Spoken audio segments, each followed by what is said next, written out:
persons.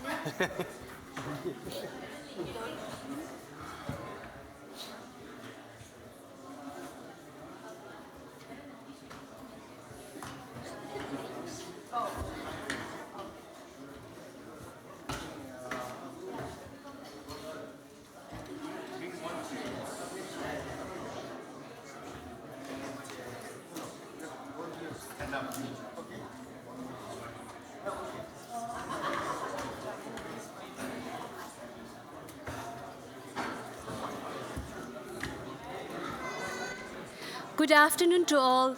And so we are going to start the second session of the 2019 Geneva Forum on China's High-Tech Repression and Freedom of Religion. The second panel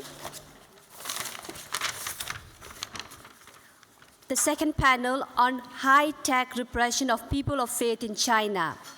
So without taking much time, I'm happy to introduce our moderator, Mr. Kama Chuying, the Secretary for Department of Information and International Relations, Central Tibetan Administration. So, Kong Kamala, can you start? And the stage is yours. Thank you.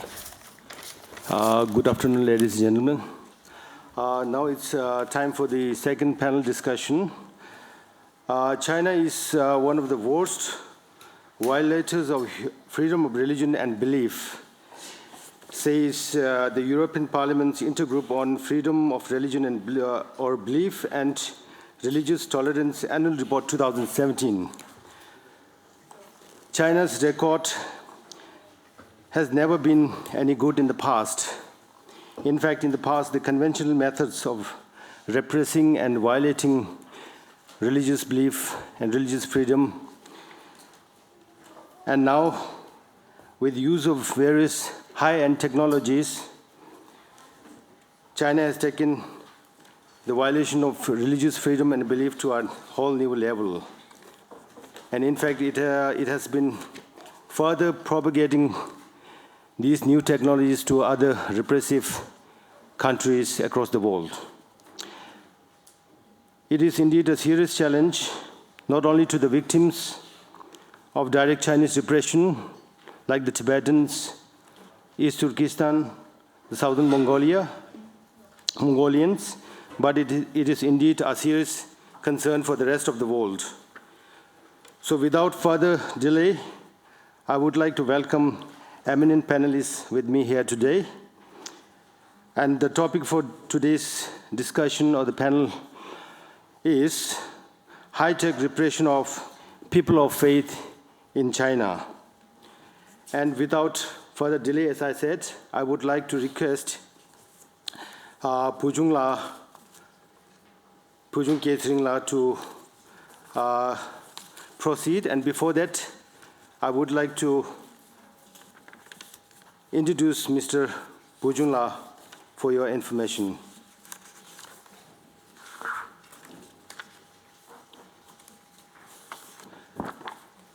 Mr. Pujung Ketsring is the Vice President of International Campaign for Tibet in Washington, D.C. He is a former Central Tibetan Administration staff and has also worked as a journalist at Indian Express, one of the leading newspapers in India. He is a member of task force established by the Tibetan leadership to work on issues regarding the dialogues with China. He was also a member of team led by envoys of His Holiness the Dalai Lama in discussions that they had with Chinese leadership between 2002 and 2010. He has also testified on behalf of ICT at the US Congress. Please, Pujung La. Good afternoon, and thank you all for joining in this afternoon session. I'm no expert on high-tech equipment or technology, so my presentation will be an overview of what China's use of high-tech systems impacts, or how it impacts the Tibetan people. And I would like to touch the issue in these three categories. First of all, I would like to lay out what is Tibetan religious identity. For us to understand what repression is, we need to understand what Tibetan religious identity is. Secondly, how China has been adopting its policy on Tibetan religious identity that sort of is transforming Tibetan Buddhism into what China wants to be known as Chinese Tibetan Buddhism, if you will. Thirdly, and based on these, what can be done by the international community? First, religion is very much at the heart of Tibetan identity. There are quite a few Tibetans over here that would know in the early stage of Tibetan resistance to Chinese communist invasion of Tibet, there was a resistance group that was set up, which you can whose logo you can see here on the screen. It's called in Tibetan Tenso Thalamaga, which it literally can be translated into English as voluntary force for the defense of the faith. The Chinese invaded a nation, but the people's core concern, if you will, was on the defense of the faith. And that shows you the importance that the Tibetan people place on our religious identity. And this religious identity, if you look at Tibetan Buddhism, first of all, is about a teacher-student relationship.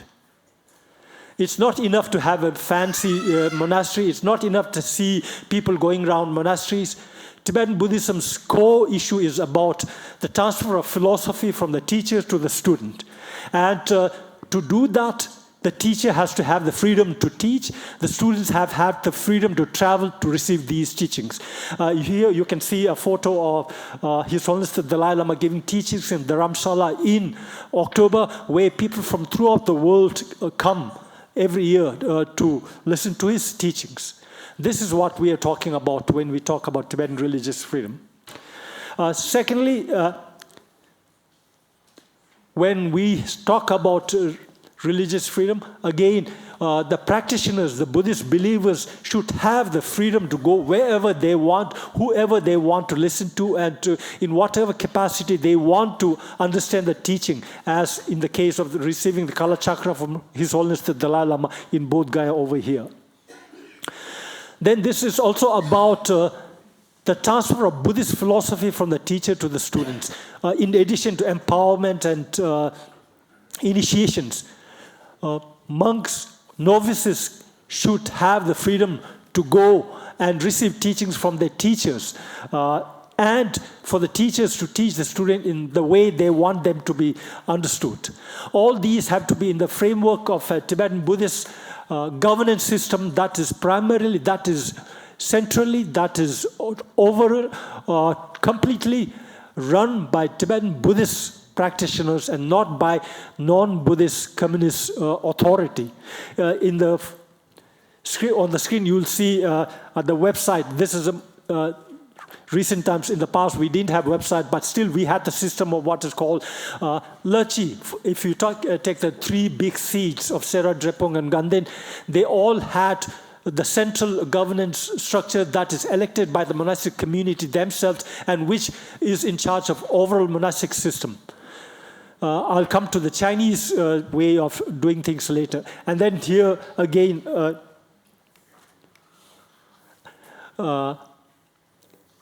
Tibetan Buddhism, again, another facet is for the practitioners to be able to go on pilgrimages wherever they want, which sacred places they want, without any inhibition. The photo here is said to be from 1948. From those days until 1959, or even into some parts of 1960s, 70s, Tibetans did have some sort of ability to go wherever they want. Today, the situation is not like that. Now, what has China been trying to do? Overall, in the initial stages, China tried to destroy Tibetan religion. And that includes physical destruction of monastic institutes,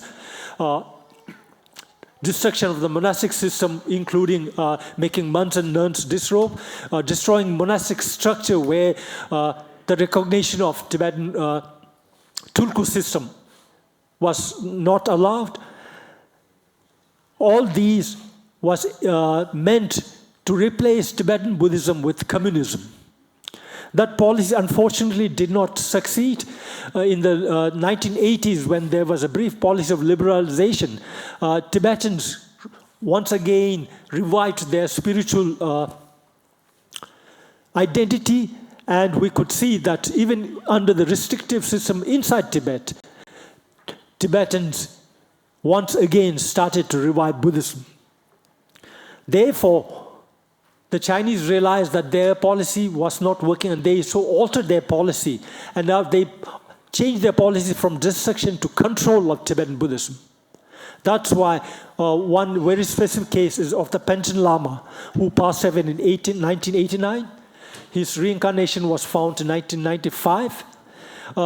The Chinese authorities, who previously banned the recognition of reincarnation, now began to embrace reincarnation, but to use it for its own advantage. And therefore, the Chinese rejected His Holiness the Dalai Lama's recognition of the Panchen Lama and instead placed its own selection. Communist Party selected boy, now man, as the Panchen Lama. And through this person, the Chinese communist system tried to control Tibetan Buddhism.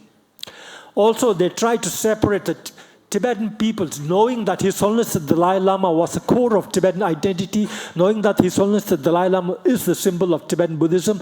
They tried to sort of separate him from the Tibetan people. That includes banning the people from having portraits of the Dalai Lama. And they tried to separate the Tibetan people from the Dalai Lama's teachings by not allowing Tibetan people who were able to go out from Tibet into the exiled communities in the 80s, in the 90s, and early part of 2000, to, when they come back, not allow them to bring in his teachings, whether it's in the book or audio or video. And also simultaneously banning Radio Free Asia, Voice of America, Voice of Tibet, All India Radio, those radio services that broadcast in Tibetan, these services were jammed so that the Tibetan people did not have an opportunity to listen to the Dalai Lama or other Buddhist teachers. Then they also tried to use high-tech equipment like screening or controlling systems in the movement of people from outside the Tibet Autonomous Region into Tibet Autonomous Region, from Kham and Amdo areas into central Tibet, so that these people, those traditionally the Tibetan monasteries had students from all over Tibet, but after the Chinese in the new system, they tried to stop Tibetans from outside the Tibet Autonomous Region into coming and getting admitted into the monasteries in the central Tibet. Then the monastic governance system was changed from one of the monks administrating to one of communist-appointed democratic management committee. And as we heard about China's usage of the Tulku system, the monastic governance system, or the recognition of the religious leaders, enlightened beings, was changed from one to controlling by China, adopting it at its own way, and now claiming authority over the selection of the next Dalai Lama. Again, if you look at the Chinese Constitution, Article 36 clearly says that everybody enjoy freedom of religious belief. That is qualified by saying that it should be within normal religious activities. Now, that normal, what is normal, is something that the Chinese authorities themselves define. These are some images of China's initial attempt to destroy Tibetan monastic structure. Now, one way of controlling Tibetan Buddhist practice was usage of normal systems like a traffic control system to monitor the people's movement and to sort of take them into task if they are seen doing anything that the Communist Party is trying to proscribe the people. Now, why is this religious teaching important, and what is Chinese authorities trying to do? This is from the Dalai Lama's interview. He says, without proper teachers and proper training, keeping up a religion is very difficult. Prior to 1959, there were outstanding scholars in Tibet, but most of them were arrested, some were killed, some fled. Today in Tibet, the very few learned religious masters that are there are mostly, almost majority of them are monks and Tulkus who have been educated before 1959. There are very few of them new teachers. If at all, there are some there, there's some who have gone after being educated in India and gone back to Tibet. What is China trying to attempt to do? When China always says that there is religious freedom in Tibet, and then to sort of support their case, they try to say, they show monks doing prayers in the monasteries or people circumambulating the monasteries to show that there is religious freedom. But this is what His Holiness says. The danger is that religion becomes a mere ritual. It's not sufficient to ring a bell, you know. Monks have to master the doctrine and the meditation. They need to be good in both. This requires thorough training. That is what's lacking in Tibet today. And their use of surveillance equipment, I think we heard enough of this today, is a way they control Tibetan Buddhism.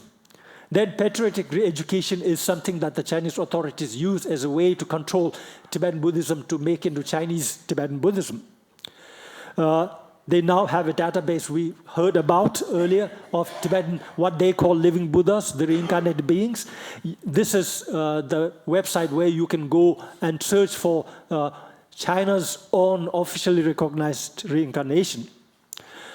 Again, they control Tibetan Buddhist activities through search engines like the one they have created in Tibetan called Yongzin. And if you type, for example, here I've typed Dalai Lama in Tibetan, and you can see what you can find there below. There's none of these show where His Holiness the Dalai Lama. These are old historical things. Then people's movement is curbed by using of drones to monitor the border areas, so that people who were earlier able to escape from Tibet to India via Nepal are now no longer able to do so.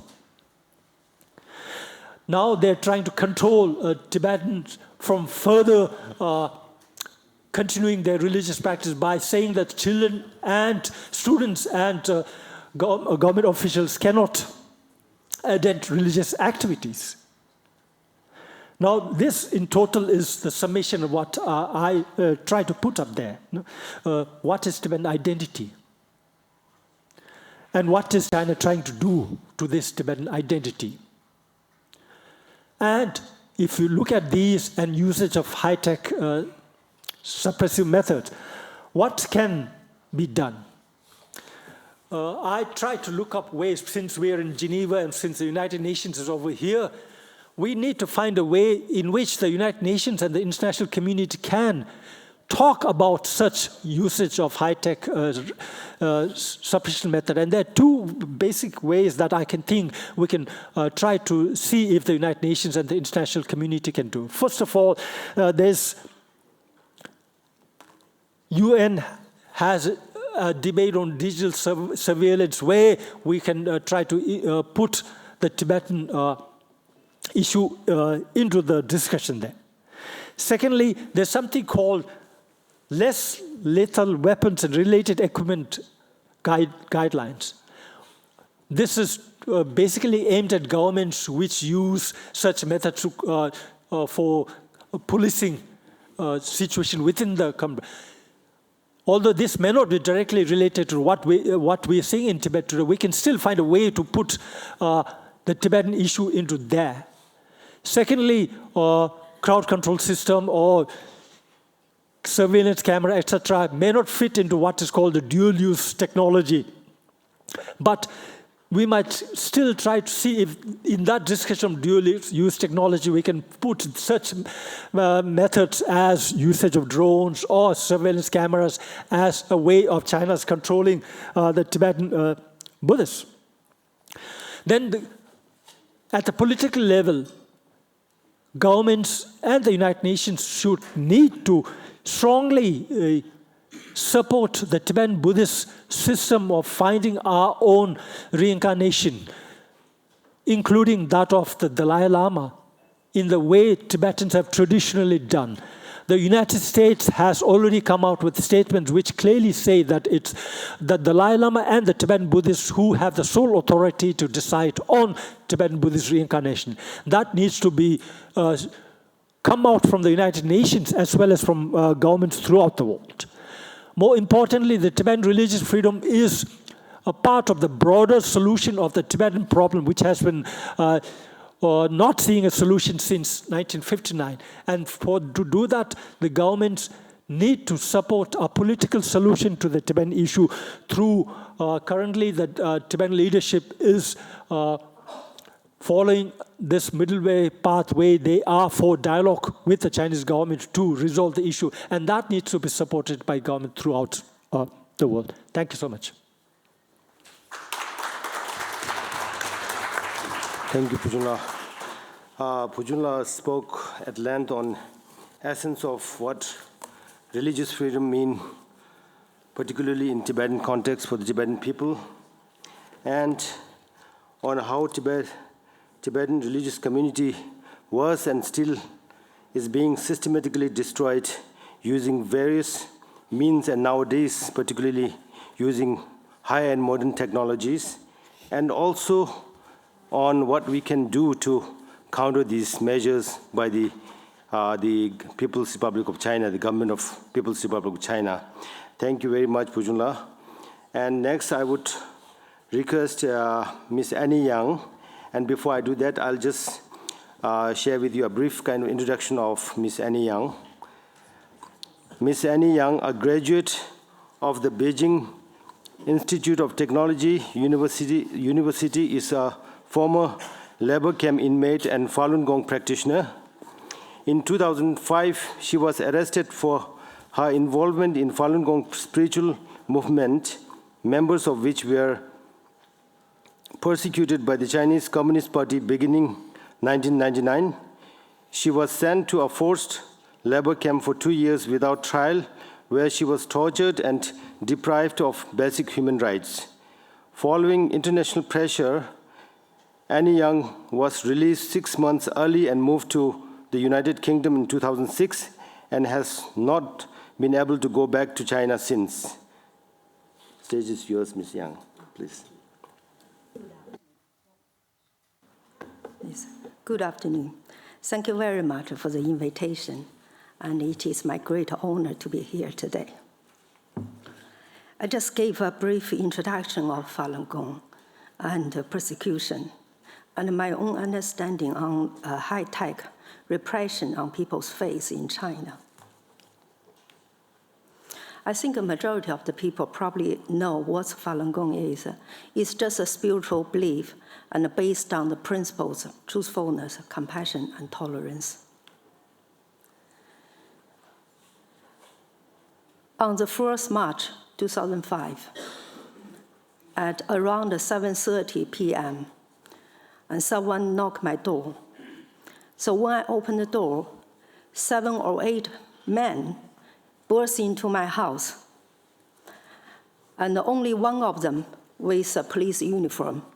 The rest of them are all plain clothes, and I don't know where do they come from. And they start searching my house.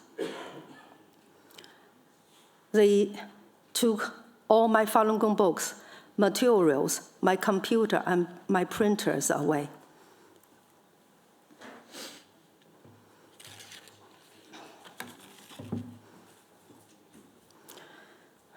When they finished searching, it was 1:45 a.m. I was a single mother. And my son, they arrested me in front of my 16-year-old son. And they left my son and took me away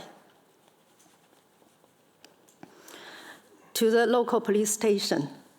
And the next day, they take me to the local detention center. I stayed there for 40 days, 40 days after. One day I was told I was giving 2 years of forced labor without lawyer, without court. At the labor camp, what they do is just force Falun Gong practitioners to renounce their belief. Because we refused to do it, so they took all my basic human rights. Each meal, I was only given half of Chinese sour bun, which is equal to 1 slice of bread. During that time, it was a summer. Summer was very hot, 40 degrees. So for 24 hours, I only allowed to have 1 bottle of water like this. And without permission, I was not allowed to move. I was forced to sit on the stool, which surface was very uneven. And with a rule sitting there, the knee must be close, the back have to be very straight, and put the double hand on the knee, and the eyes are not allowed to close. Not allowed to move for over 18 hours a day. If I want to drink, I have to ask the drug addicts the permission. Say, report class leader, I want to drink. And then if she says yes, and then I took the cup and drink it. After drinking, I need another permission to put the cup back. Under the 40 degrees, I was not allowed to wash my hair, to change my clothes, to take a shower for 2 weeks until I start hunger strike without water and food.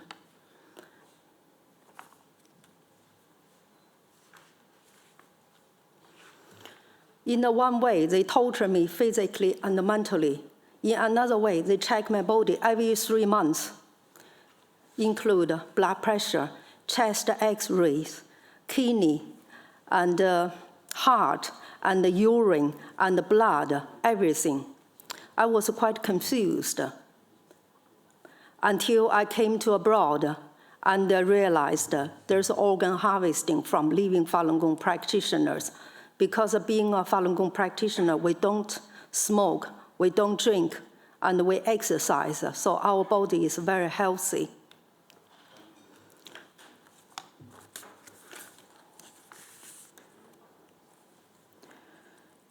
Organ harvesting has been exposed by the 2 Davids, Kyogo and Metas. Falun Gong practitioners around the world has been contacting their MPs and the government, but no one really believes us, or they might, but they don't want to confront it. The end of this year, the China tribunal has issued the final judgment, and this is the first time a judge agreed the large organ harvesting does exist. Earlier, there's a few speakers already talked about this surveillance and high tech. I just give a few details about ID card chips inserted. Once a Falun Gong practitioner has been arrested, their ID card has a chip inserted in it, will flag up that they are Falun Gong. From the Minghui.org website, it has been reported that some practitioners were arrested at the checkpoints of railway stations when police checked their ID card. Mobile monitored. The mobile monitored is like, even you take your battery out, so this can still listen what you say. An emotion monitor, this new form of surveillance device, can be detected people's emotion in a very dark place very clearly. This has been used in cinema and theaters. This RFID recognition, this has only come about recently. I learned from the news. The new generation ID card in Hong Kong has this function.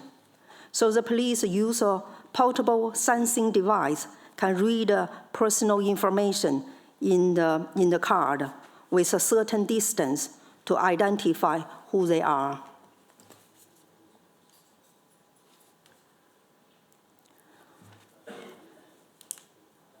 This also reported recently by the Wall Street Journal. This is in Zhejiang province. The student from primary school forced to put a band on their head. And you can see there's a light in the middle. If the light is red, means shows a student concentrate listening. And if the color is blue, less concentration. If the color is white, this means the connection is not very good. The band collect the data and send somewhere to analyze people's thinking.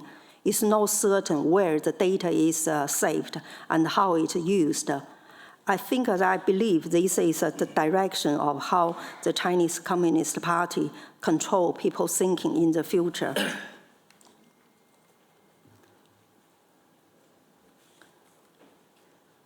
The Communist Party objective is to use high tech for controlling people in every aspect, including their eating, living, and people's thinking, and even the world. And also this high tech resulted in more and more people being arrested. Chinese Communist Party just want to destroy people's belief. I think the only way to protect religion's belief is disintegrate the Chinese Communist Party, and we need more pressure from the international community.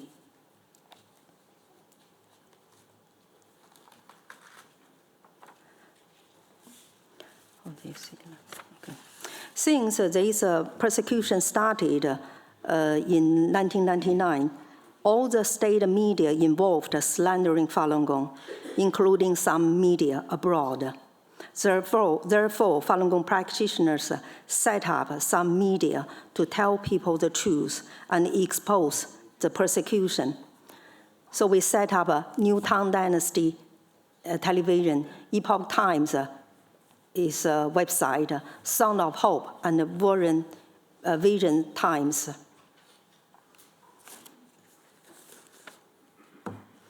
Falun Gong practitioner has been severely persecuted for over 20 years, but so far what has the international community done, including the American White House, governments around the world, United Nations, apart from passing some resolutions and criticizing orally, nothing has been done that's realistic.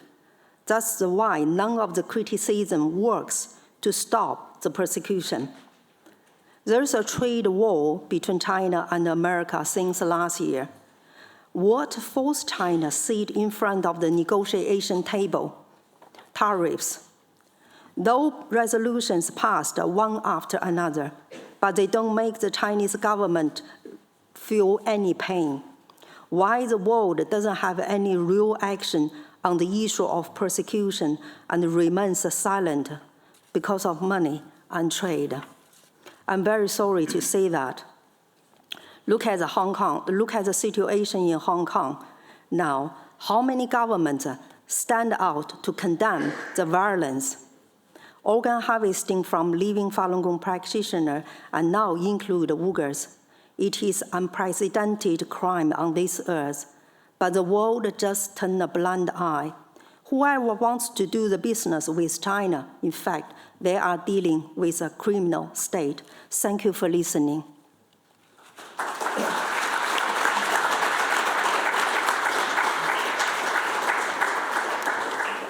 Thank you, Ms. Young.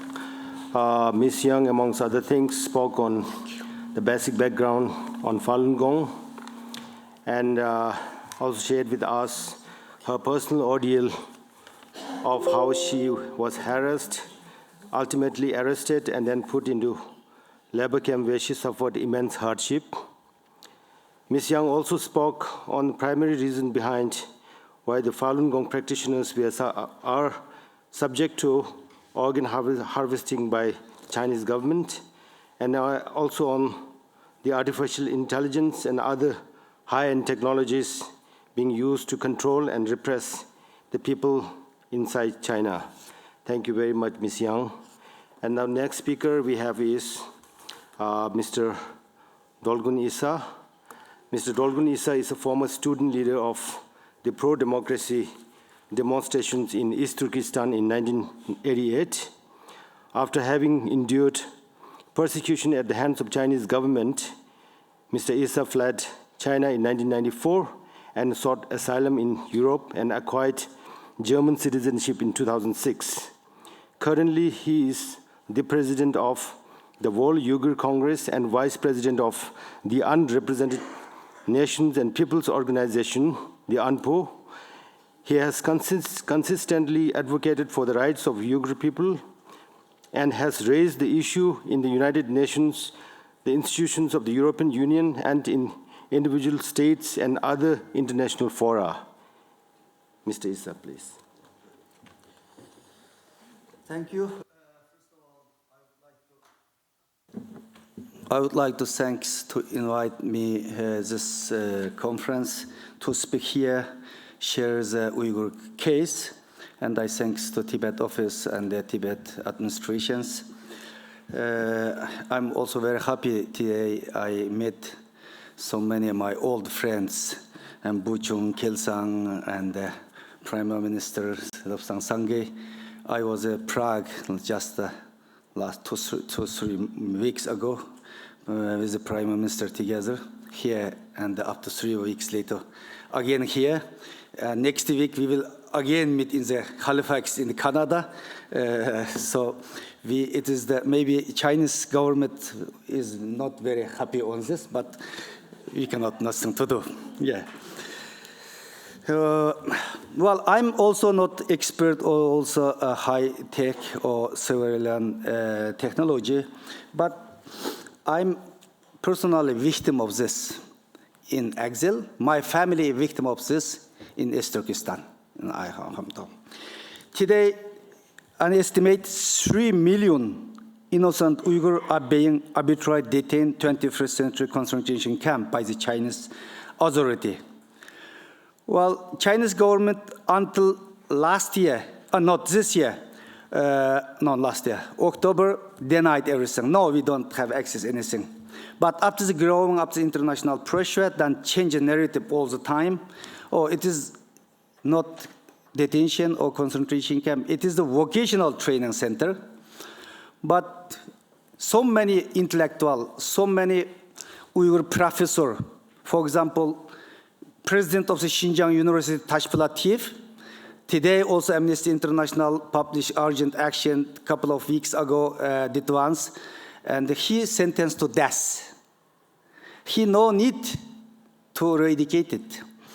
President of the Xinjiang Medical University, Khalmurat, he is sentenced to death in the concentration camp today. He no need for eradication or vocational training. So then Chinese government changed the narrative saying, well, it is campaign against the terrorism and the radicalism. So all the time change the narrative. But these people, more than 3 million people, have not been charged with any crime, provided with lawyer or given any trials. They have been detained because of their born Uyghurs. They are completely innocent people. They are of mother, brother, sister, and singer, teachers, religious figures, yes, everyone, businessmen, musician, ordinary people, because they are detained because of the ethnicity, because they are Uyghurs. I would like to tell this opportunity I told already is my personal story. I left my country in 1994. Since the 26 years, 25 years more than I'm in the exile. I'm doing activism. I'm trying to be a voice of my people in the internationally. Because of this, my family and pays the price, punished. I have never seen my family since 25 years. I couldn't return. I invite my family a couple of times, but Chinese government never gives a passport to a lot of them visit to Germany, or some other place. And I say, even I couldn't. Today, China is a high-tech country. Chinese government use internet and they use the high-tech surveillance around the world, all the people, but I couldn't benefit this. I couldn't talk once by video, talk with my parents since 25 years. But last year, 2018, I got heartbreaking news. My mother was died. A lot of international media called me. What condition your mother was died? In the camp? I have no idea. After I got this news, even my mother died 17th of May 2018, but I could learn this news nearly 3 weeks later. I got 12th of June. After I got this news, I had trying to call, to communicate it, contact with my family members. I want to learn, but I couldn't. Still, I couldn't get any news. Just a few weeks later, I learned from the international media, my mother put in the concentration camp around May and June 2017. After 1 year later, she died in the camp. She was 78 years old, ladies. I don't know what kind of physical torture or psychological torture for her, and what condition she died, I have no idea still. And another issue. Today is 21st century. Communication is not issue at all. In China, is everybody, everywhere is camera, everywhere is high-tech in the internet. But I don't know, my 90 years old father still alive or died. No. I refused to get information on my father's alive or died. I asked the German Foreign Ministry, State Department, US, and the European Union all. They have trying to get information. I didn't ask them to save my family, just to get information. But I couldn't. Still, I couldn't. So I have no idea how many family members still alive, how many family member is died, what condition. I don't know. This is the situation today. In the past 5 years, particularly, we have witnessed strategy of the Chinese government's shift to social re-engineering of the Uyghur people. Everything that makes Uyghur people unique, or language, cultural, religious, has been targeted. Young generation of the Uyghurs is being targeted, particularly in indoctrinations. Religious freedom, particularly Islam value, tradition, as most targeted by the Chinese government. And Xi Jinping and the Chinese government saying Islam is illness, ideological illness. It must be eradicated. This Chinese government openly says this, but unfortunately, so many, because China today, really, Chinese ideology is anti-religious. Of course, today is Falun Gong, Chinese Christian, Tibet Buddhist, and Uyghur Muslim. All we have a religious problem, religious persecution. But particularly for the Islam, particularly all religious belief, targeted and very strongly. Even, during the Ramadan time, last year, or not only last year, since 2015, fasting is forbidden, completely forbidden. During the lunch time, Chinese government provide water on lunch, force you to drink, eat. You cannot find an example around the world. You want to eat something, you don't eat, your personal choice. Even today, Chinese government decide how you dress. Women cannot cannot just a long dress. Man, you cannot grow a beard. But Marx, Lenin, and Stalin, this is the father of the communism. They have the long beard. If you grow with beard, how you are radical, you are terrorist, you are fundamentalist. Yeah. Unfortunately, most of some Muslim country continue silence. Not only silence, even support the Chinese policy, Chinese government repression policy towards the Uyghurs. Yeah. Under Xi Jinping leadership, under appointed party secretary Qin Chang-go, this is the guy, you all know who is Qin Chang-go. Qin Chang-go was the party secretary in Tibet from 2011 to 2016. During he was the party secretary in Tibet, he used a brutal way cracked on the Tibetan people. You know? So then 2016, this guy was appointed party secretary in East Turkestan, so-called Xinjiang Uyghur Autonomous Region. Then he established really high-tech surveillance system. He strongly implemented so-called eradication camp in the 21st century concentration camps. Today, East Turkestan has essentially become a police state. It is one of the most heavy police areas around the world. The Chinese government has invested billions of renminbi in the high-tech security technology. Chinese government is employing both, one side, human surveillance through the use spies or some other method. Other is advanced technological surveillance, and it is aimed to create the most completely surveillance state in the history. 10,000 of new police and military personnel have been sent to the control Uyghur population, and the dense network of the police station, roadblocks, checkpoint, ensuring absolutely control of the Uyghur population. We have also witnessed mass collected personal data from the CCTV scanners, facial recognition software, public database, police checkpoint from DNA and blood sample, which is analyzed using artificial intelligence and large data hubs. Many today describe East Turkestan as a testing ground or laboratory for the Chinese policy, as well as for the use of surveillance technology and the collection of personal data to track individuals belonging to the particular ethnic group. You know, and Madam Yang already talking about the organ harvesting issue. Well, East Turkestan Uyghur people is one of the victims for a long time. And the Chinese government used first this organ harvesting from the Uyghurs. And recently, yes, Chinese government also have some advertisement saying it's halal organ harvesting, halal organ transplant. Its meaning is that some rich man from Arabic country, Muslim country, need organ, but halal organ. Look.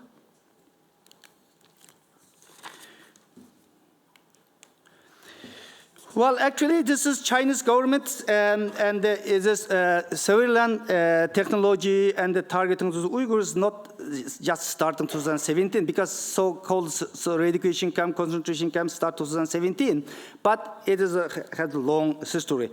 It is 2014, Chinese government launched Strike Hard campaign.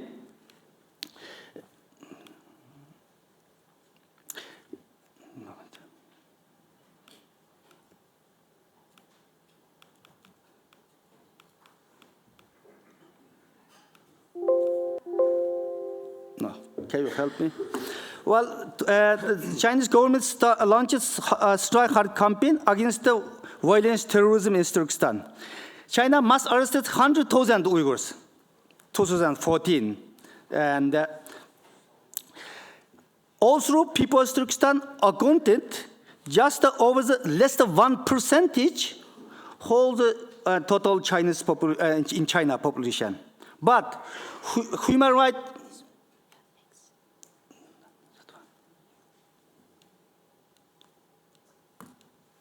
okay. From which Let's beginning. Yeah. Okay. This one. Okay. Okay. So, but human rights defender, one of the NGO, their reporters that 21% criminal whole, and the number is 21% in East Turkestan, Uyghurs. Population is less than 1%, but the 21% all criminal from East Turkestan. This is Chinese things.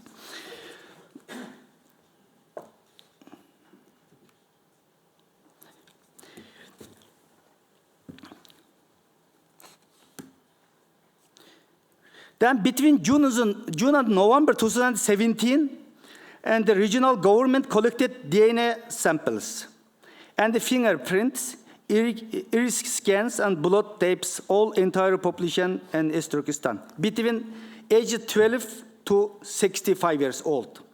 And the program called Physical for All, and which offered free of charge medical examination to the resident so-called Xinjiang Uyghur Autonomous Region. Yes. And the Chinese government official announced that, and this is Physical for All, this program joined 11 million. So Chinese government's calling is Uyghur population 11.6 million. So it's nearly all the Uyghur, and already gives a DNA sample and the blood sample. And since August 2016, police and the other government officials used integrated joint operation platform, iJob. This, Mr. Philip already explained on this and his presentation. This iJob gathers information from multiple resources, including from CCTV cameras, and with some facial recognition capacity. Some cameras are positioned in location police consider sensitive, like entertainment, venue, supermarket, school, home, religious figures. Yes.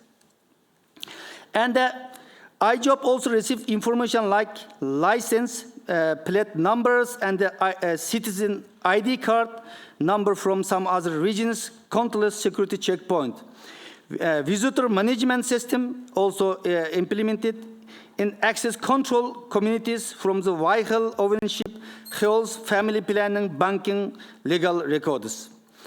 And you know, since 2006, after Chingchengo came to East Turkestan as a party secretary, and the new system, just check your mobile phone, smartphone. On the street, and the police, you can stop. Not only control your ID, ask your iPhone or your smartphone. Please, you give me your mobile phone, you know. Then check your mobile phone and searching everything. If find any word related to religious or something, then immediate the problem. Put the camps. So that's why 2016, 2017, people are afraid to use the smartphone because you don't know. Sometimes accidentally someone sent you some pictures, something, then is a problem for you. Sometimes police put something, during the check your mobile phone, put something, what is this? Then is this the excuse to you put the camp. Then that's why 2016, 2017, and the old patient without internet is just the old Nokia telephone is getting expensive than smartphone in East Turkestan. But 2018, Chinese government and developed new app and asked everyone must be download the smartphone. Then you cannot use all the patient notes. You cannot use all the patient mobile phone. You must use the smartphone because China very easily government tracking you. What are you doing? Yeah. And the other resource, Chinese government used the internet and Wi-Fi system which collects unique identifying address, computers, and the other network devices.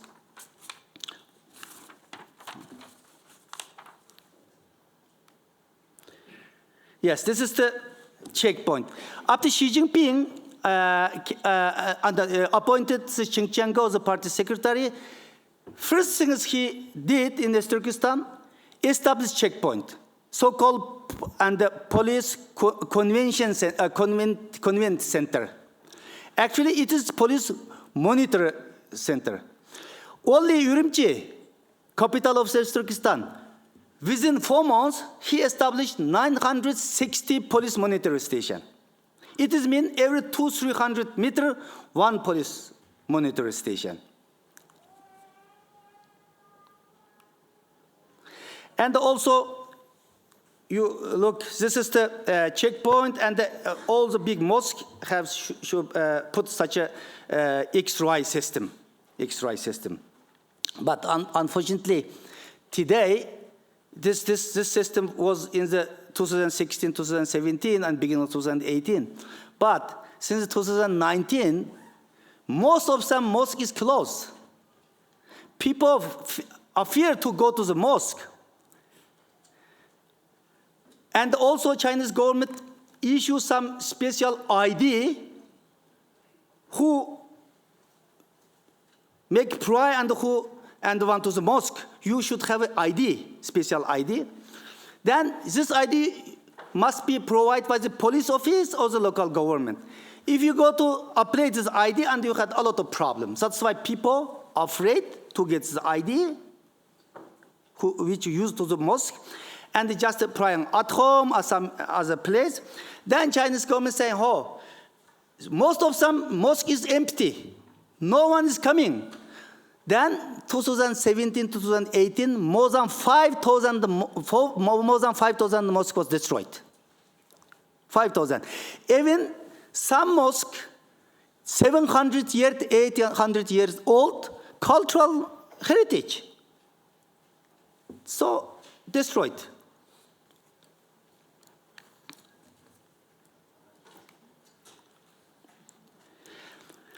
And we don't know exactly how many checkpoints was established, but it is saying, some say it's 7,500 checkpoints around the Turkestan. But we know in the only Urumqi, one city, 960, maybe definitely more than 10,000 checkpoints in the Turkestan.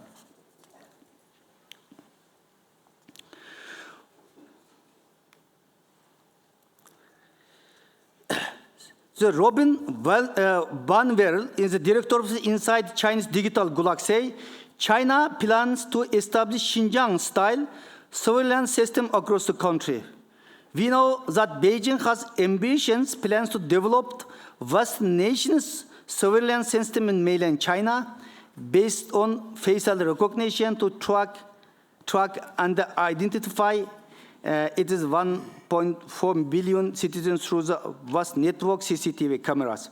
And also, BBC reported on 2017 saying there are 170 million camera. 170 million camera already in the place, and the plans to install 400 million camera over the next 3 years. It is the BBC report. Well, it is, I don't know, it is a huge number, 70 million, and it is means today is every 12 person have one surveillance cameras. If really 400 million, then it is meaning every 3 people, one camera, yeah. Yes, this is the shopping center, mosque area, and the camera. It is only one mosque is wanted more than 20 camera. And the Chinese government, another surveillance strategy to the Uyghurs. Since 2016, Chinese government used and this Chinese Communist Party to the home visit. So many Uyghurs and in the camps, the concentration camp, and some children and women at the home. And the Chinese Communist Party member visits the home. Some not like is visiting them, and the united family, united family. And sometimes, because old tradition, some men cannot visit the Uyghur family if there is no Uyghur man. It is our tradition or religious, But Chinese Communist Party appointed and falsely Chinese Communist Party member visits the Uyghur family, not only with staying a week, 2 weeks, and months, and monitoring what they are doing at home. surveillance, and reported, and brainwashing, indoctrinate, everything, and eating together. We are Muslim, we don't eat pork. But since 2018, Chinese government implemented anti-halalism. So today you cannot see any sign on the street, in the restaurant, halal is forbidden. You have to eat pork. Today, if you're sitting together with some other Chinese friend on the table, someone offer you to eat the pork. No, I don't eat pork. Then you radicalize. You are terrorist. Immediately have a problem. Maybe you are vegetarian, but doesn't matter. If you don't eat, then problem. And offer you drink, and the offers of alcohol, you cannot refuse. No, I don't. You are radical, you are terrorist immediately. Look. And this Chinese Communist Party members who staying visiting the Uyghur family and cooking together. Look. Sounds not like, yes, and cooking and staying together like from family. Yeah. And the first two, and this year, 2019, and the Chinese Spring Festival time, every Uyghur family have one Chinese relatives, so-called relatives. She bring some present. It is gift, it is food, and pork. You have to cook together, you have to eat this. And the other thing is forced marriage. Well, so this the Chinese Communist Party members who staying in the Uyghur family and staying together, so many rape was happening. So many rape was happening. But you cannot accuse. If you accused, then you will be terrorist, you will be radicalized, you will be nationalist. Immediately charge this. So, and today, one Chinese guys, if you come your home saying, "Oh, I want to marry you, girl," you cannot refuse. You must be accept. Look, this is the one of the video of this pictures left side. This lady is crying. This Chinese man. This is the big, and in the social media was published last year. So today is so many forced marriages happening in Turkestan.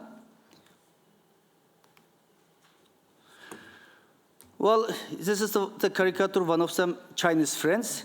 This is Jungo, it is China. Whole China is a jail.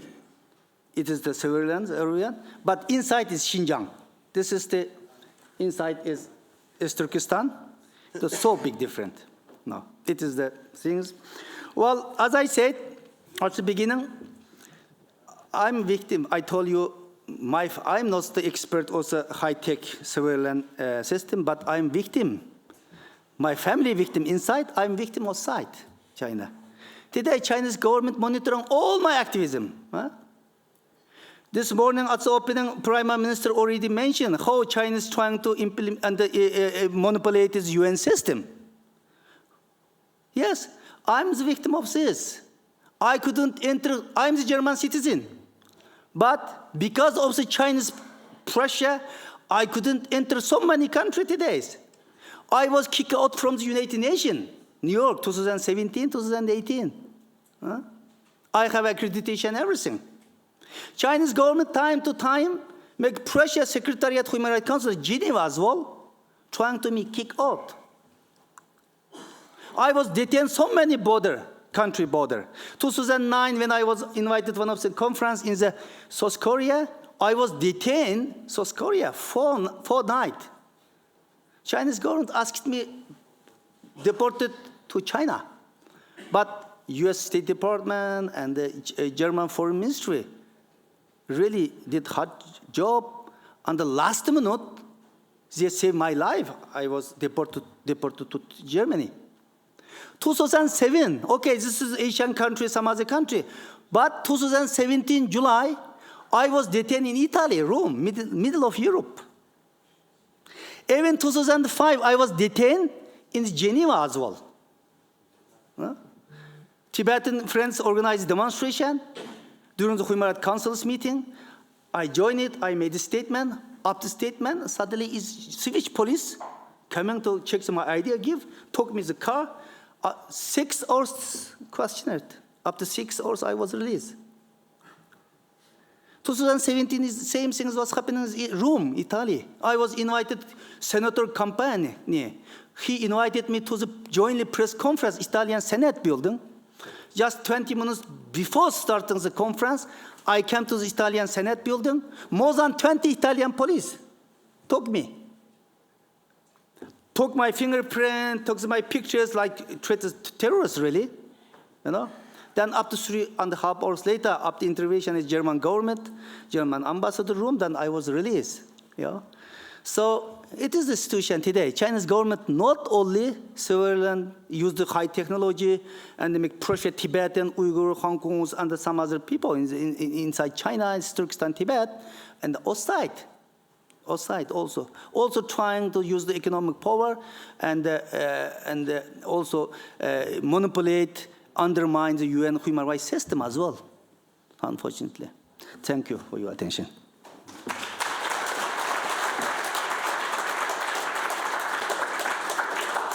Mr. Issa, amongst other things, he spoke on how Chinese government keep on, in fact, changing narrative to persecute Uyghur people. And he also shared with us that he, despite being in free country for many years, is still suffering, or he still suffers psychologically in not being able to meet and talk with his families back home in East Turkestan. And it is very unfortunate that his parents either died or killed at the hand of Chinese authorities, and he doesn't know whether they were killed or they just died and how they were killed, you know. It is a really sad thing to know. Yeah. And he also spoke on how the party secretary in East Turkestan replicates, is replicating the repressive method that he used in Tibet when he was party secretary back in Tibet Autonomous Region.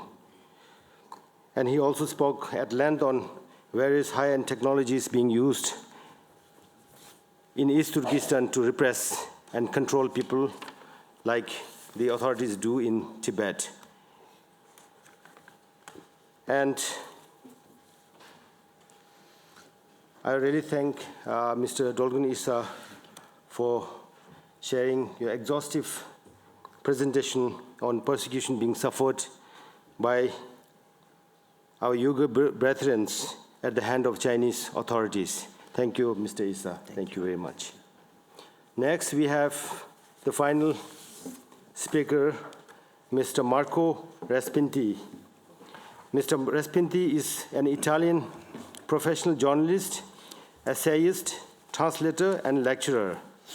He contributes to several journals and magazines, both in print and online, both in Italy and abroad. One of his books, published in 2008, concerns human rights in China. A senior fellow at the Russell Kirk Center for Cultural Renewal, a non-partisan, non-profit U.S. educational organization based in Mecosta, Michigan. He is also a founding member as well as a board member of the Center for European Renewal, a non-profit, non-partisan, pan-European educational organization based in The Hague, the Netherlands. He serves as director in charge of the Journal of Sechner and Beta Winter. Mr. Marco was awarded the 2019 FARMA, stands for International Festival of Religions, Music and Arts, Award for Journalism Promoting Religious Liberty, to honor personalities who promoted religious liberty and interreligious dialogue throughout the world. Mr. Respinti, please. Thank you. Distinguished hosts, authorities, speakers, ladies and gentlemen, namaste. It is an honor and a pleasure to be part of this important panel, and believe me, it's not easy to speak now after the touching personal testimonies of friends all they knew. May the world listen to the believer's cry for liberty that rises from this room today. Skynet, sharp eyes, Operation Knocking on Doors, web cleaning soldier. These are just some of the terms used by China's state security to describe the draconian surveillance systems deployed to identify, monitor, track, and persecute scores of millions of Chinese citizens, especially ethnic minorities and religious groups. China's high-tech surveillance technologies and systems employ advanced artificial intelligence to process and analyze massive amounts of data collected from facial recognition, DNA sampling, biometrics, GPS, ubiquitous high-resolution CCTV cameras, intrusive mobile phone apps, desktop computer software, smart TVs, and drones. However, these high-tech capabilities are also combined with the old-fashioned networks of informants, a constant and invasive police presence, outposts, and patrols, all integrated with massive computerized databases.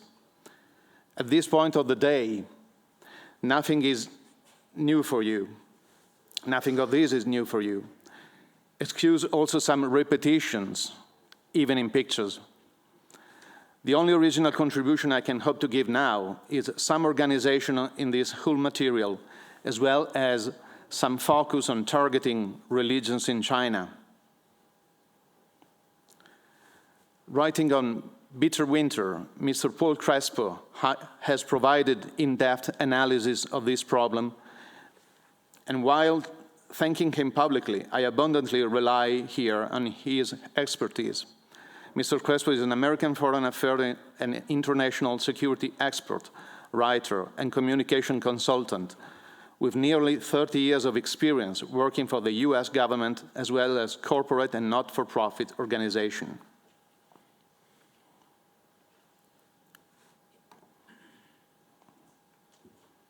In his opinions, the Chinese surveillance system is composed primarily of 3 tracks.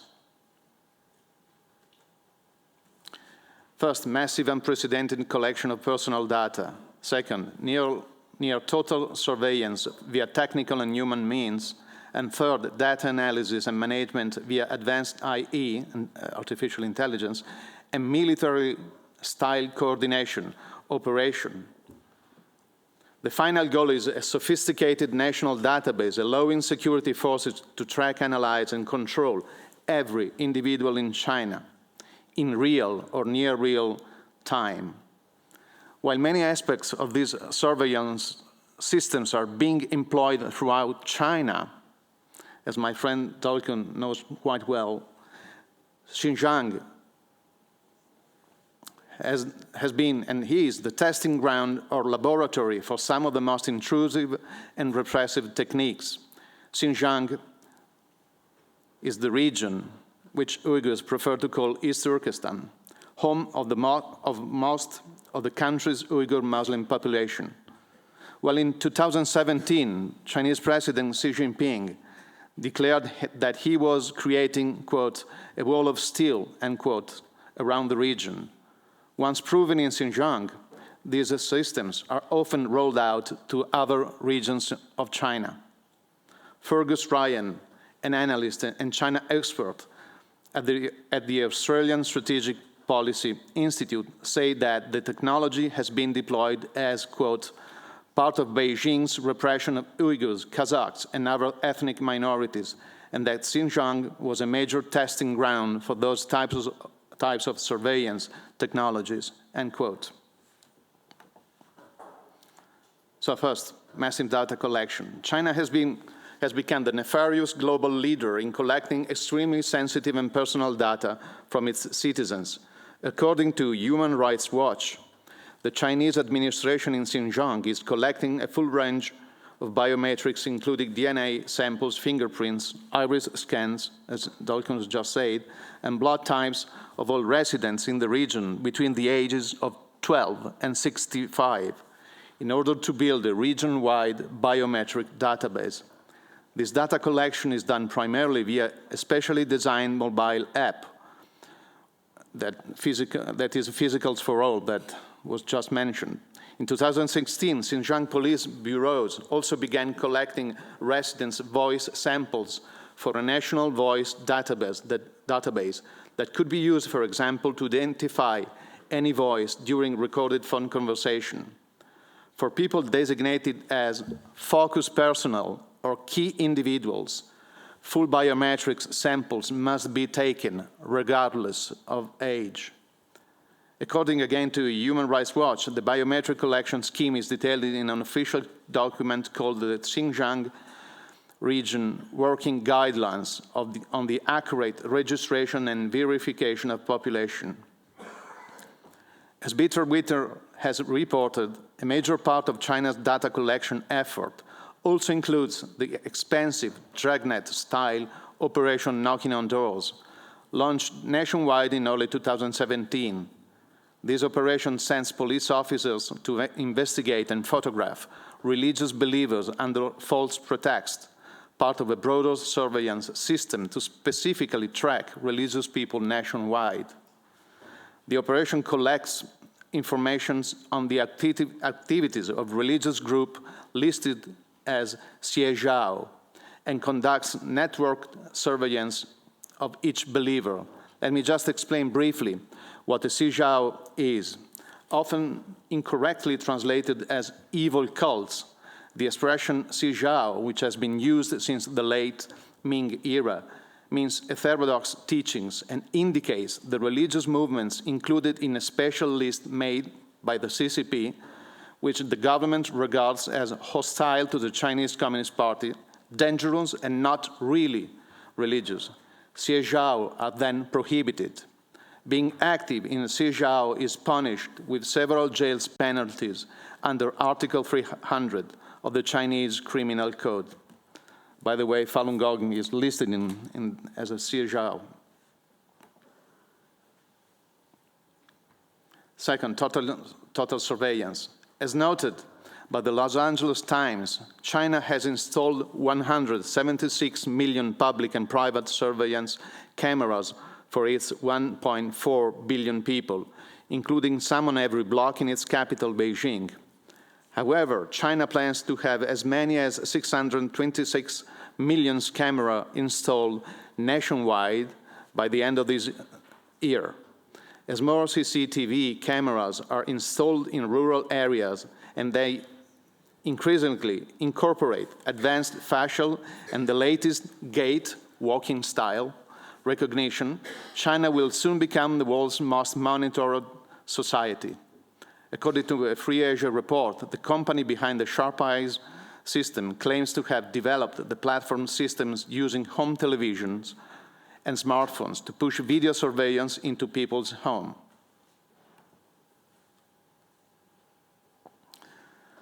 Third, military-style coordination. With data collected on a person's every aspect and movement, artificial intelligence is needed to process the vast volume of information for hundreds of millions of Chinese. AE can trace, quote, can trace patterns, map relationships, and note deviations. For house church leaders, meaning the Protestant churches who don't join the state-controlled church, this makes it difficult to organize secretly hold services or inform outsiders when persecution occurs, according to Dean Cheng,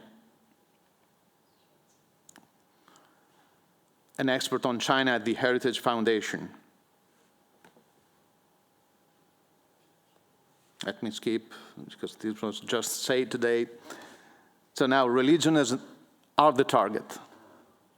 Clearly, high-tech surveillance has become an essential tool for the CCP to control and subjugate society. But a particular sector of society is really the CCP's target: religion and religious group. Why?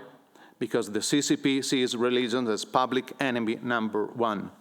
You see in this slide a mosque, or a former mosque, one of the most important Buddhist statues who was destroyed recently, and a cross burning atop of a church. To explain the way in which the CCP persecutes religion in China, I rely on Chinese sociologist Dr. Fenggang Yang's studies. He divides the religious field in China into 3 sectors: the red market, the gray market, and the black market. This differentiation is not due to a difference in the regime's appreciation of the various faiths, but to the different factual tolerance different groups enjoy, or to the regime's practical impossibility to equally crush everyone in the same way at the same time, and in the reluctance to do so, given the weight some of these groups have.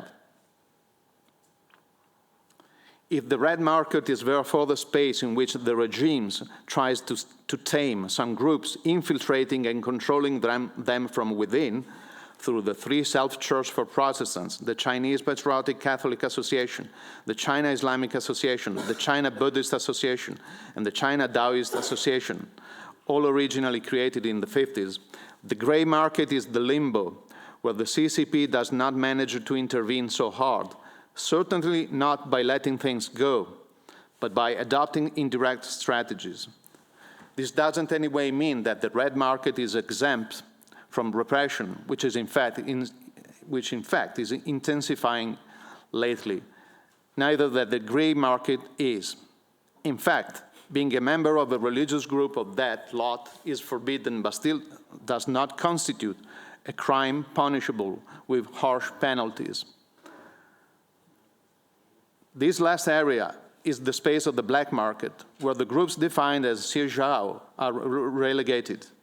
Being a member of a black market group that the government has officially listed as Xiejiao, where Xiejiao is tautologically any group which is listed as a Xiejiao, and groups can come and go from the list of Xiejiao, is a crime punished with unprecedented severity. It is in this area that the cruelest and often ignored killings of people from groups such as the Falun Gong and the Church of the Almighty God have been carried and continue to take place. Both groups are also subjected to the gruesome practice of forced organ harvesting that feeds the illegal trade. Well, the People's Republic of China, which turned 70 years old on October the 1st this year, has waged the war on the very idea of God since its first day. In fact, Communist China has always judged religion as unnatural illness, as Tolkien said, and thus sooner or later doomed to extinction. While awaiting this fate, the CCP has contributed to reaching the extinction of religion with varying degrees of harshness depending on times, leaders, national and international contexts. The new era of Xi Jinping favors a rapid acceleration with a direct assaults on faiths, both those banned or somewhat tolerated, and those approved and controlled by the state. This means one thing only. The CCP considers God its very enemy, because God is a direct rival of the CCP, in spite of the fact that the Chinese Constitution grants nominally religious freedom. God must be extinct. In the meantime, the Chinese government is making believers become extinct. This is especially true after the passing of the new regulation on religious affairs, the most restrictive Chinese law on religious matters, on February the 1st, 2018. Now technology enters. In fact, high-tech devices are today providing the CCP the best of all means to harass believers and to repress religion. Technology is a wonderful tool, but it can also be a horrible weapon, even of mass destruction. It is an unprecedented power in the hands of a brutal ideological force. Today we frequently mention DNA sampling and profiling. One could wonder what it is useful for. No one really knows. But what we know for sure, and we have witnesses at this table, is that the Chinese regime has been and is involved in the nightmare of human harvesting, or the explant of organs from the bodies of prisoners of conscience to feed the black market of illegal transplant. We know that thousands and thousands of people have been killed and or used in this way, especially Falun Gong practitioners, and now also members of the Church of the Almighty God, Uyghurs, other Turkic Muslim minorities, and possibly also Tibetans. For sure, DNA profiling may be very useful for this harvest of sorrow. Let me conclude with a final remark concerning the Huawei controversy.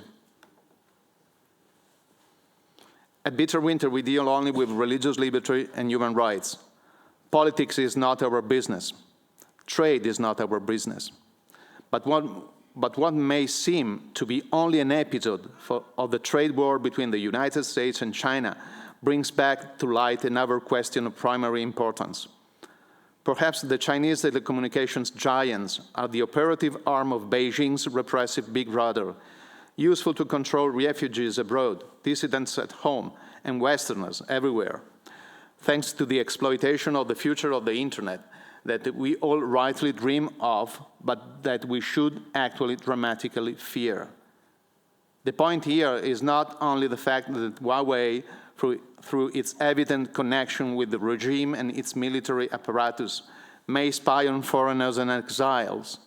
The point here is that through Huawei, the Chinese regime could literally control the lives of millions of people and decide their fate.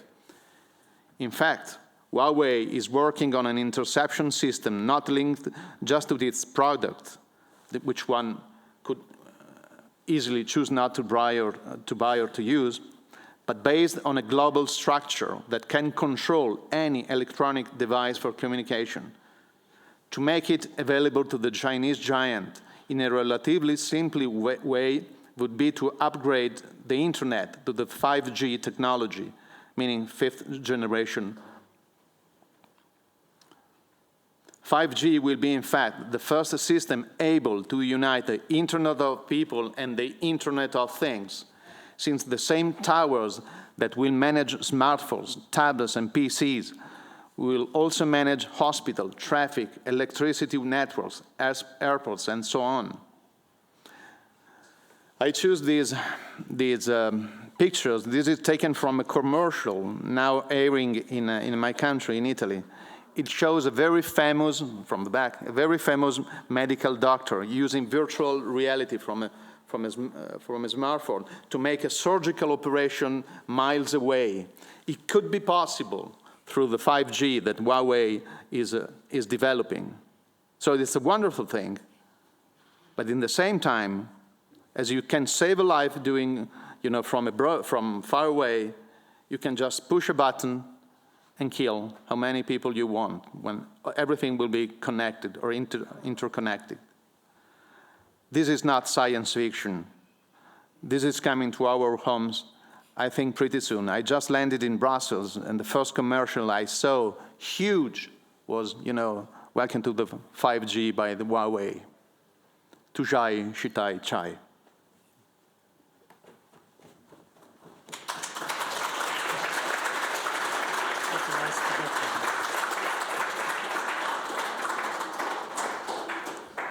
Thank you, Mr. Raspandi. Mr. Raspandi spoke on how the modern technologies such as advanced artificial intelligence, facial recognition, DNA sampling, biometrics, high-resolution CCTV cameras, intrusive mobile phone apps, etc., are being employed by the Chinese government to control and repress Tibetans, Uyghurs, and other religious minorities inside China. And he also spoke at length on the potential threat of Chinese giant Huawei to global security and human rights, which is of very serious concern to people all over the world, and we must seriously take note of it. I thank you. I thank Mr. Raspandi for your exhaustive presentation. Thank you very much. Now we have about 30 minutes, and it is now time for question and answer session. And I would request the members of the audience to take part in it. And kindly identify yourself when you pose question to any of the eminent panelists here. Please. Thank you to all the speakers for your presentation. My name is Searing. I'm a student in Geneva. And it seems that as China is becoming increasingly digitally connected, ironically, the people are becoming increasingly disconnected from information, from each other, and from the international community, especially the religious and ethnic minority groups. So I wanted to ask you, how religious and ethnic minorities have or can resist the state's high-tech surveillance, and what role does the wider Chinese public play in this, or you foresee them playing in this? Thank you.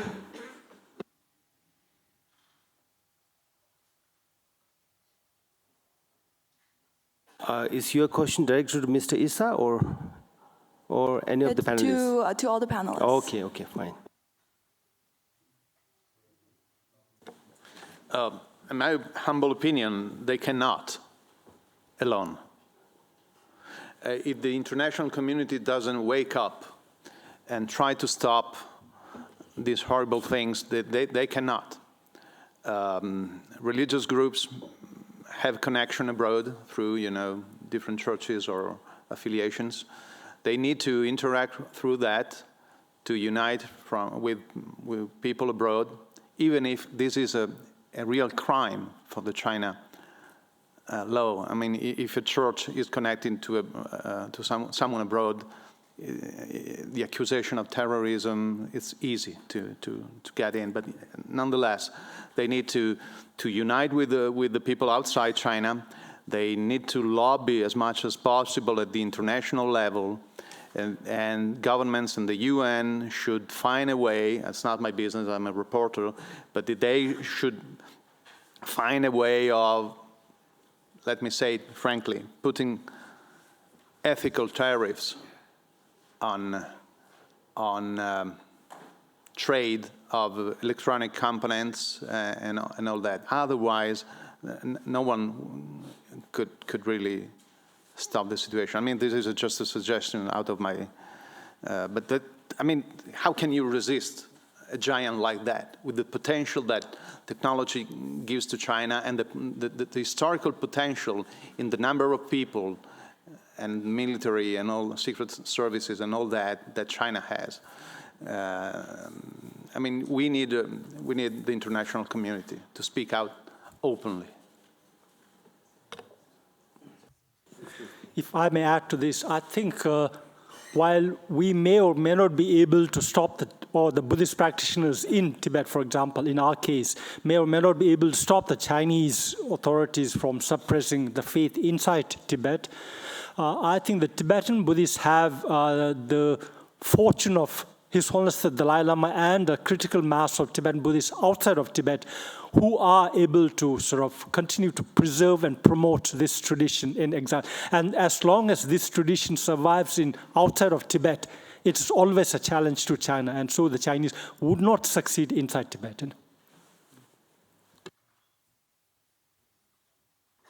Do you want to add something? Yes, please. Well, for the residents of the Chinese high-technic repression towards the Uyghur, Tibet, and Falun Gong as the Chinese people, actually, I think there is a lot of responsibility Western government and the Western, particularly Western company. Today, and from the prospects of the Uyghur issue, we say there's more than 3 million people in the concentration camp, 21st century. Still, most of some countries ignored it. And today, so many companies continue doing business with China, even provide high technology. German company, US company, and some other Western company continue to do business. Business at this moment should not be unusual, should be stopped, because the whole human being had very horrible experience, Second World War, Nazi regime. That time is a lot of company cooperate with the Nazi regime. Then and the result is 1 million of people died. And we had such a good experience, bad experience, of course, it is not good experience, but still, same thing is happening in East Turkestan, Tibet, some other part, in Hong Kong, you know? So it is not only responsibility just of the Uyghurs, Tibet, Hong Kongs, and the Chinese people. It is a responsibility of the Western country, and particularly its company. And should be all the time, yes, money is important, but human value should be most important than money, some other things. So that's why there is some responsibility, and the German company, US company, some Western countries company should be stop, even should not be cooperate with the Chinese government. This surveillance technology is basically coming from Western technology. Then China has developed it. So that's why, and of course, this inside in China, Tibet, it's particularly in East Turkestan, really we don't have really no space to residence, you know, because what we say is BBC say 170 million CCTV cameras around the part in China. This is meaning everyone, every minute, every second is monitoring by the Chinese. It is very difficult to do something. So that's why this mostly it is Western country particularly, and democratic society, and should stand up and make pressure to the government, as the companies stop this business, may be more useful. Thank you.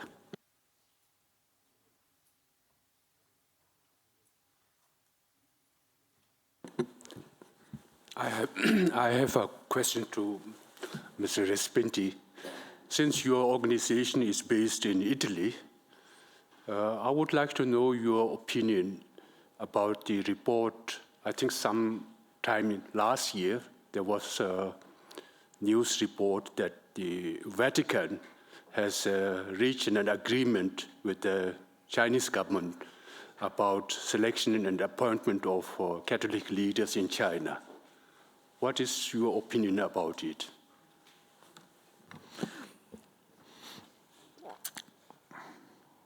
Well, we are based in Italy, but we operate on different continents. So America and the East. I am a Roman Catholic. I'm a believer and I'm practicing. So will you be satisfied if I say no comment? No, I'm serious. I understand why the Vatican tried for many decades to find a way not to please the regime, but to unify the church. It's very important to have, you know, a unified church, and a unified church must be loyal to the Pope. If you're Catholic, you understand that quite easily. So it's very important. So I appreciate that effort. Maybe we could do it in another way. Let me add that I am totally convinced that the Vatican tried to do that for the best. But, you know, maybe they were not, they didn't calculate that the CCP is not that honest. And the CCP is always interpreting the deal through this idea. The Vatican gave us permission to unify the two churches, meaning that everyone should join the former Catholic Patriotic Association, which is not true. I mean, the agreement is a secret. We haven't read it. But we know from inside sources that the agreement doesn't say that. But the CCP is playing on that key. And the Vatican, for too many reasons, doesn't want to clash directly with that. But let me just finally say that yesterday, if I'm not wrong, yesterday or the day before, La Croix, which is a famous French weekly journal, said they tend to be always in favor of what the Vatican says. They just publish an important feature article saying maybe now enough is enough. persecution didn't stop. I mean, so.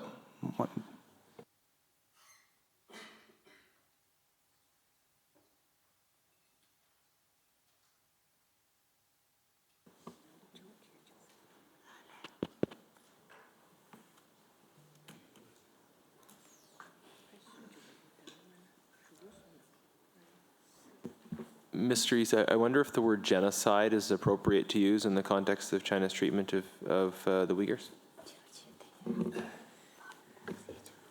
Yes, it is some genocide that today Chinese government really is. We believe it is the implemented on it is a genocide. Now, of course, some international media calls this as the genocide. Some is the crime against humanity. This is all happening and in Turkestan for the Uyghurs. But while I'm not the person's legal basis, so now is we working some international human rights lawyers, and we believe some international lawyer and the judgment and working on this case, you know. So hopefully and. Yes, and we are as a activist, I'm the other activist or political, then we can say, but it is really what is the definition? It's the Chinese government doing as Turkestan should be give some name for the by the judgment or the or lawyer. It is the important for us. Now is working on this case. Yes.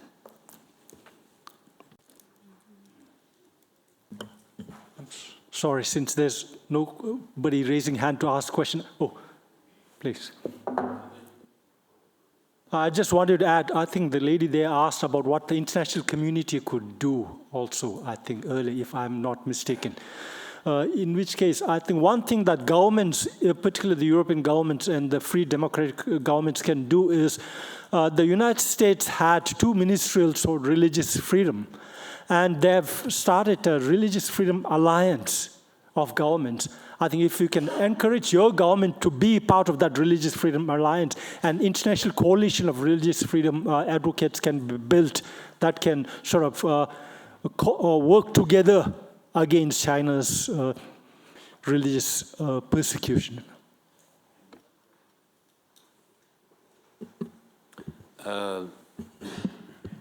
Nowadays, we recommend, instead of having a bilateral approach in dealing with China, you must have multilateral approach.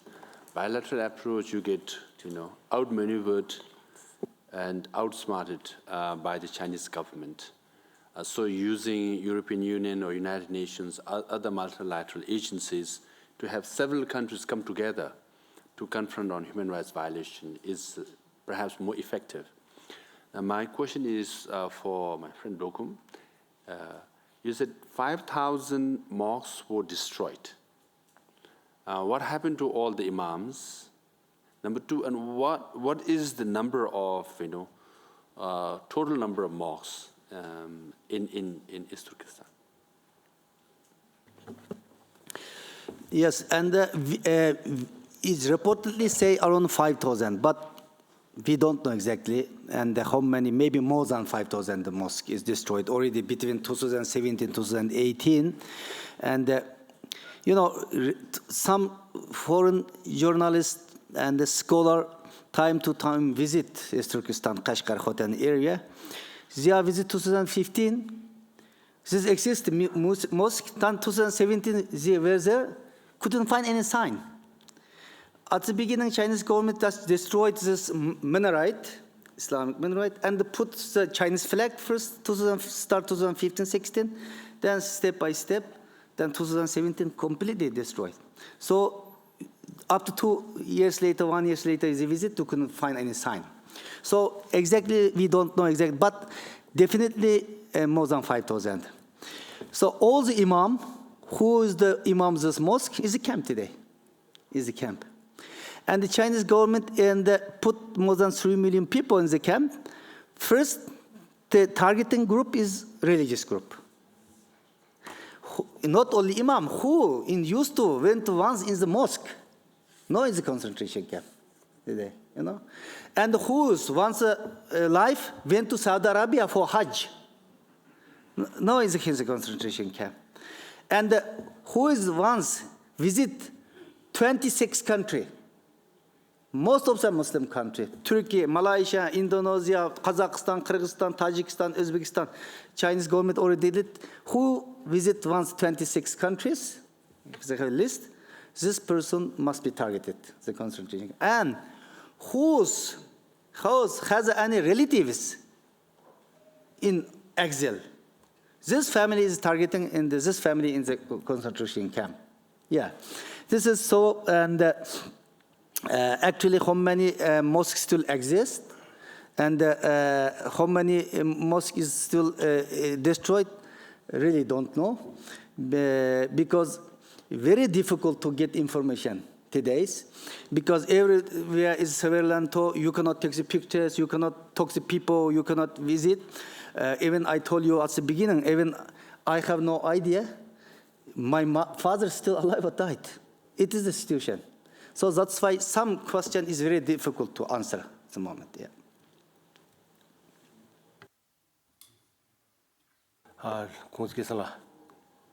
No other, please. I have one question to Ms. Yang about Falun Gong. How many, Falun Gong sympathizers or activists are outside of China? And where is your biggest base? That's one question to you.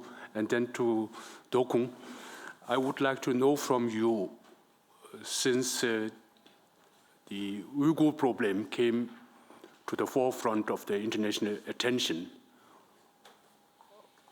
how did it affect Uyghur brothers and sisters in exile? Did it have a very massive mobilization effect? So that one question. Second question is the Muslim countries and government, what is their position on the Uyghur issue? So these two questions. Okay. To be honest, Falun Gong doesn't really have a base, because before the persecution, this Chinese regime reported, and about 100 million people practice Falun Gong. That's from their figure. And because the Falun Gong really have a miracle effect on curing illnesses. Once the people practice it, and their illness gone.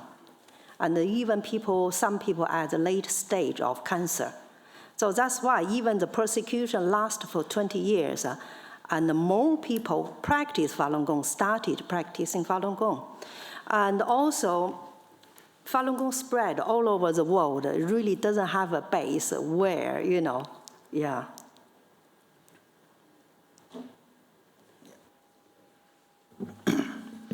For first question, well, and the Uyghur issue and the Tibet issue completely same.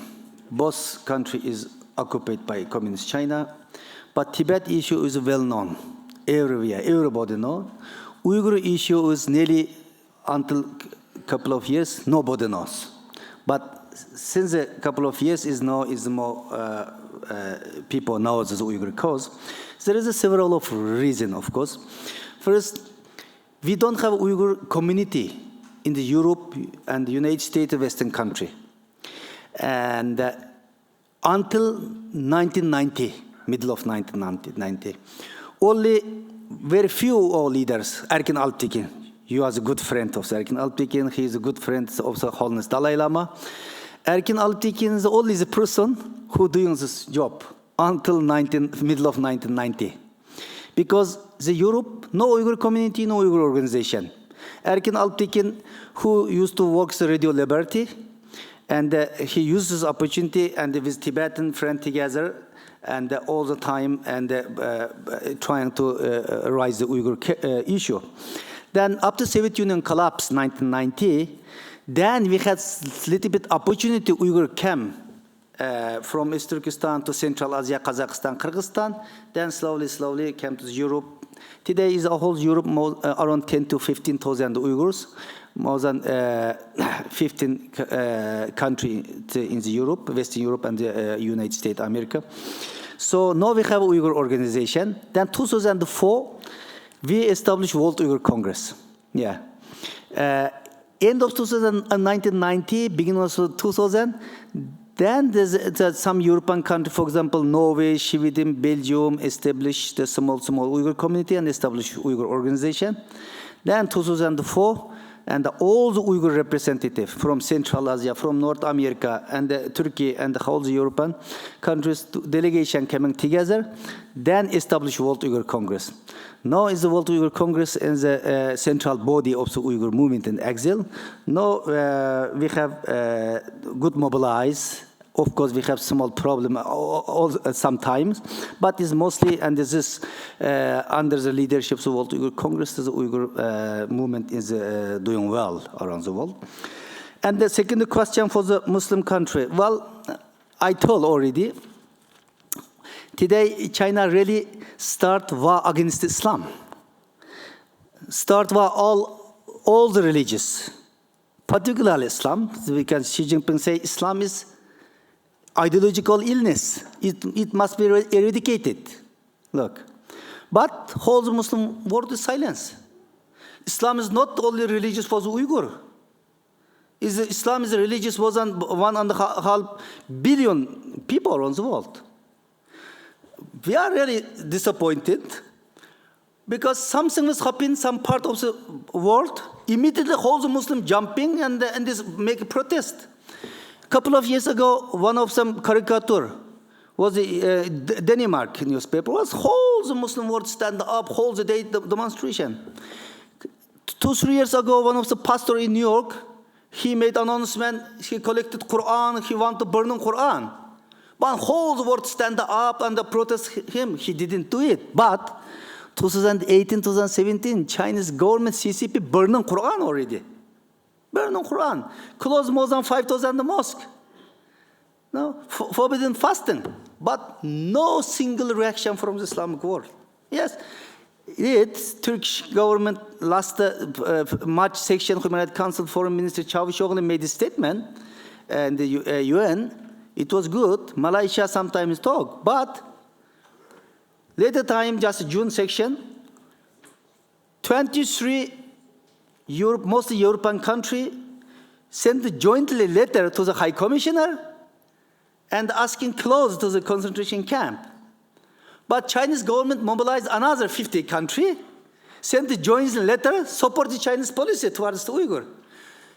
Among them, and the 50 countries, 16 is Muslim country. Saudi Arabia, Iran, Pakistan, all support, not only silence, even support the Chinese government.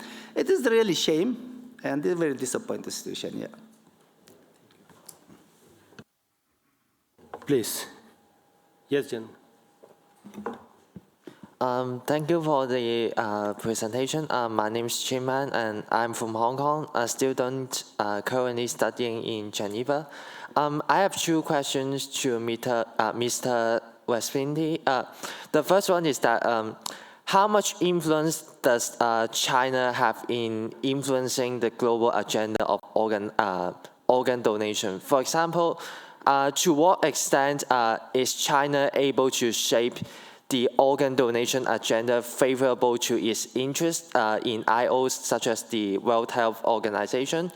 And the second question is, what can the Western liberal democracies do in order to sort of contain the influence of China have in the organ donation agenda in order to prevent China from normalizing its organ harvesting crime? Thank you. Frankly, I don't know. I'm sorry. I think the best information on this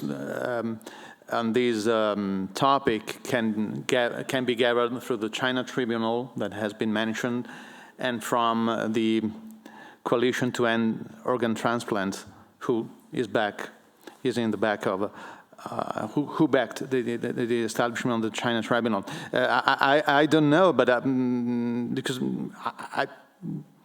I published a couple of interviews in Bitter Winter putting to to the people I interviewed the same questions, and they basically they didn't answer. Probably we don't have so much data available. Let me just add, not to just to shy from the question. Let me just add that some of the people involved with the Chinese Ministry or Secretariat of Health has been invited to Italy and to the Vatican to address the topic. This means probably that many international interlocutors on this topic are not really willing to know the truth about human harvesting. It may be, and I underline may be,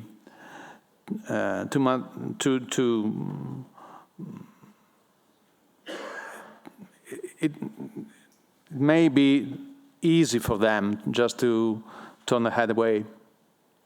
And we have documents, we have testimonies on that shame, and we don't see so much passing of much legislation in the West dealing directly with that. It is mainly addressed indirectly, which means on a cultural level, which is important, but we need to act. But again, I'm not an expert on that. Maybe our friend can be more precise on that. And the second question was, if really quick. No, I answered both, I guess, more or less. You had another question? It is how the Western liberal world can, can the Western liberal countries do in order to prevent China from dominating the global agenda of organ donation, so that, like, in order to prevent China from normalizing activities such as organ harvesting in the future? I just have a humble suggestion for China. Can we know for sure how many death penalties are carried out every year? That could be very much interesting. Amnesty International, who reports on that, says that we don't know because it's a state secret. So first of all, let us know how many people are killed every year in China. We would like to read the final judgment, why they were killed. And maybe we could have access to the trials. That, I think, could help a little bit. The question. Yeah, from the Chinese culture, to be honest, we don't have this kind of the culture, say, after people die and we donate our organs. Is because the Chinese people believe after people die, we like to be like a whole body is complete, is not taking organs away. This is not our culture.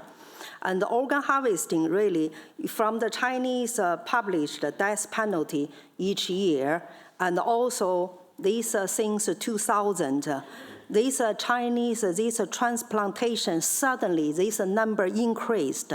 So from this penalty figure until the Chinese, one of the minister, and talk to the world about how many these liver transplantation he did for a year. So these two figures doesn't match. And then David Kilgore and Mattis from Canada, they started to investigate. And this China tribunal, since they interviewed more than 50 witnesses, and they also call China, each of the panel, they call China for 10 or 20 phone calls, yeah? They call different provinces, and then they pretending they are looking for the organs for their relatives. And then the hospital, and they said, do you have a Falun Gong organs? And the hospital said, oh yes, come. 2 weeks, we can find the match for you. I think if you go to the China Tribunal website, you will find more details and all the witnesses, the document is there. Thank you. Now, this is for the final question. We are close to, this is the final question, sir. So, sorry, just wasn't a question, it was a comment on the last question. What can be done in Western countries about this issue? In our last Canadian Parliament, I put forward legislation modeled after similar legislation which is already passed in Taiwan, Israel, other places, which make it illegal to go abroad to receive an organ without consent, which means that if this bill is to pass, it means if a Canadian goes abroad and receives an organ that's taken as a result of organ harvesting, that person will be prosecuted when they return to Canada. And it's easier to prosecute than other cases of extraterritorial jurisdiction because there's often medical follow-up required. So if you have a robust reporting mechanism, which we tried to include as well, that involves doctors when they see someone who's had a transplant that didn't happen in the country, then there can be a mechanism for investigation. This addresses the issue of organ harvesting, but it also helps to confront other cases where organs are extracted, maybe in countries where it is illegal, but where other states aren't able to effectively enforce it. So I would commend that to the consideration of others, because if we can create some momentum around getting bills like this passed throughout the world, it will really shift the discourse around China and organ transplants. I have just a quick question for you. Do we have similar legislation in Europe? I can't remember offhand if there's any European countries. I think there are 6 or 7 around the world that have adopted it. I know Israel and Taiwan, and I'm not remembering the others off the top of my head. Is it comment? If I can just quickly, we actually tried to pass this in Czech Parliament, but the pro-China lobby blocked it. So that's to your answer, whether they're actually pushing and actually influencing this debate or not. I think the urgent action we should take is contact the government, is pass the resolution, stop your citizens in your country to go to China to get this organ transplanted, because that means once you go, there's more than one person killed for this person's organ. This is an urgent question, I think. Thank you very much. Now we have come to a close. Thank you all for this very lively discussion. And I would like to thank our eminent panelists for their well-researched discussion on today's topic, high-tech repression of people of faith in China. And thank you all very much.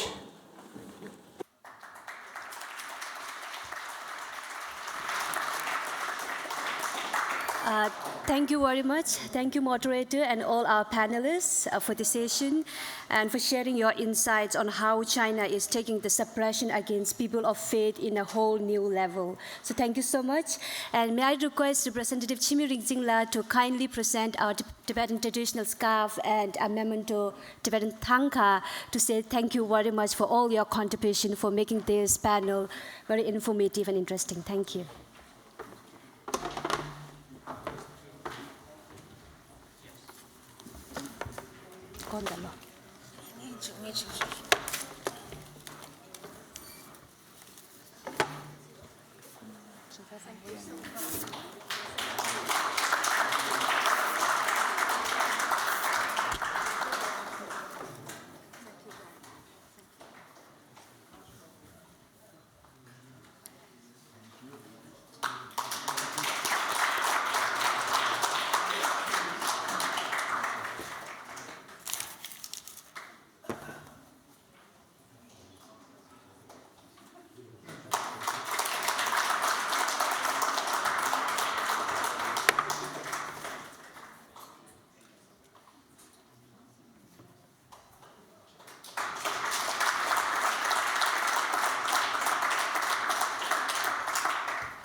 Thank you so much. Thank you so much to all the panelists, moderator, and all our participants for your contribution.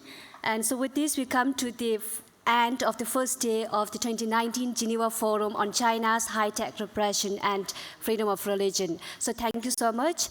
And so we had a very long day. We have a coffee, it's a networking coffee. Those who have more questions and would like to interact with our panelists and also within the participants, all are welcome. And thank you so much.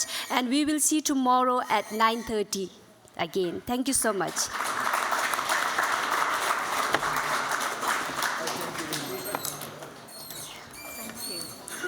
Thank you so much.